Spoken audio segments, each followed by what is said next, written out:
ផ្ទះខ្ញុំមកឲ្យតែបានម្ហូបអញ្ចេះគឺដឹងតែត្រៀមដាំបាយលើឲ្យហើយទៅពីព្រោះថា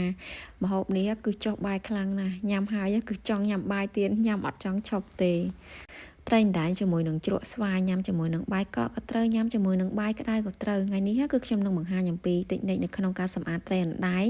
ឲ្យបានស្អាតល្អដោយសារតែត្រីអណ្ដែងវាជាប្រភេទត្រីអត់សកាហើយគឺវាមានរំអិលច្រើនមែនទែនអញ្ចឹងជាទូទៅគឺខ្ញុំតែងតែលាងសម្អាតវាឲ្យបានស្អាតមុននឹងយកទៅដាក់ចៀនអញ្ចឹងខ្ញុំប្រើជាអំបិលហ្នឹងគឺយើងអាចដាក់មួយស្លាបព្រាបាយមកហើយនឹងប្រើជាក្រូចឆ្មាមួយចំហៀងយើងយកដាក់អំបិលហ្នឹងយកមកញីជាមួយនឹងត្រីហ្នឹងឲ្យវារាងអស់រំអិលហើយបន្តមកទៀតគឺយើងយកក្រូចឆ្មាហ្នឹងគឺយើងយកមកច្របាច់ទឹកហើយនឹងយកមកតដោះរហូតតតែត្រីហ្នឹងគឺអស់ជាតិរំអិលហើយមើលទៅគឺស្អាតដោយសារតែត្រីខ្លះគឺវាមានអារំអិលពណ៌លឿងនេះដែលយើងឃើញត្រីមើលទៅគឺលឿងល្អហ្នឹងគឺសុទ្ធតែជារំអិលត្រីទេអញ្ចឹងគឺតតែយើងយកមកលាងឲ្យបានស្អាតទៅពេលយើងញ៉ាំទៅយើងស្និទ្ធនៅក្នុងការញ៉ាំហើយលាងតាមវិធីរបស់ខ្ញុំនេះទោះជាត្រីហ្នឹងមានរំអិលក្រាស់យ៉ាងណាក៏យើងអាចសម្អាតបានស្អាតល្អដែរបន្តមកទៀតគឺខ្ញុំបានចាក់ទឹកមកហើយនឹងយើងលាង2 3ទឹកទៀតទៅពេលនេះគឺស្ទាបមើលត្រីគឺថាអស់ជាតិរំអិលរលីងតែម្ដងមើលទៅគឺស្អាតល្អមែនទែនរួចរាល់ហើយគឺយើងអាចដាក់លាងសម្រស់នៅក្នុងកញ្ច្រែងមួយស្អាតសិនទៅរួចយើងចាក់ប្រេងឆាមួយចូលរៀងច្រើនបន្តិចហើយនឹងដាក់ត្រីចូលនៅក្នុងការកំពងត្រីប៉ះសិនបើយើងការពារកុំឲ្យត្រីនឹងមានខ្លោចឬក៏ត្រីនឹងដាច់សាច់យើងអាចបន្ថែមជាម្សៅ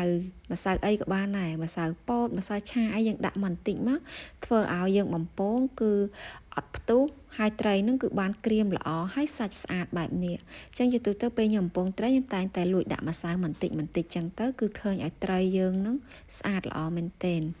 ពេលនេះគឺឃើញថាត្រីបានឆ្អិនហើយអញ្ចឹងខ្ញុំក៏បានស្រង់មកទុកនៅក្នុងចានមួយដែលឡៃសិនមកហើយខ្ញុំក៏បានទៅលាយ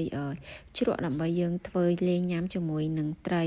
ក្នុងនោះមានជាស្វាយការ៉ុតហើយនឹងប៉េងប៉ោះស្វាយគឺខ្ញុំបានយកមកចិតសម្បកឲ្យបានស្អាតហើយនឹងឈូសវាទៅជារាងសរសៃបាទទៅពេលដែលយើងយកទៅលេធ្វើជ្រក់ទៅគឺវាមានសោភ័ណភាពស្អាតការ៉ុតគឺខ្ញុំប្រើបន្តិចយកមកឈូសទៅជារាងសរសៃការ៉ុតនេះនៅសល់ពីធ្វើម្ហូបថ្ងៃមុនអញ្ចឹងក៏យកមកឈូសដាក់បន្តិចទៅ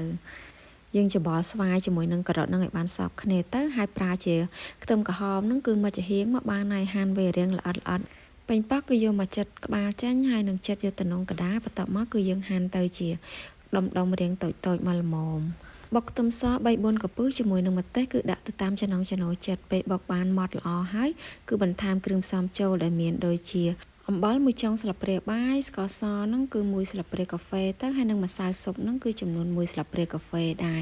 ហើយយើងអាចបុកគ្រឿងផ្សំទាំងអស់ហ្នឹងចូលគ្នាឲ្យបានរាង